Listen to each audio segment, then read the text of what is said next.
আসসালামু আলাইকুম, আশা করি সবাই ভালো আছেন। তো অনেকদিন পর আসলাম নদীতে মাছ ধরার জন্য। আজকে দেখবো যে মাছ পাই কি না পাই। তো সম্পূর্ণ ভিডিও দেখবেন।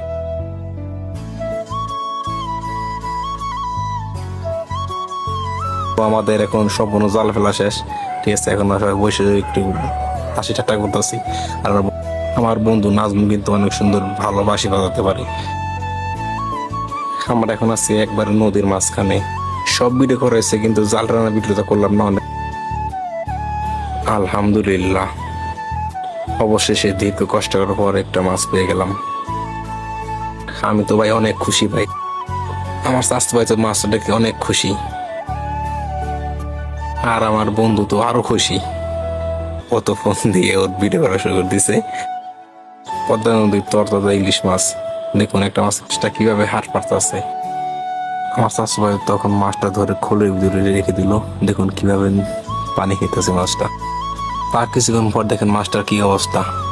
আর একটা পাইছিলাম, ছোটটা পাইছিলাম, ঠিক আছে। দুইটা একখানে রেখে দিছি। তো এখন অনেক সন্ধ্যা হয়ে গেছে, ভিডিও অনেক ছোট করা হয়েছে। সবাই ভালো থাকবেন, বাই। পরে আবার দেখা হবে কোনো নতুন কোনো ভিডিও নিয়ে। আল্লাহ হাফেজ, সবাই ভালো থাকবেন।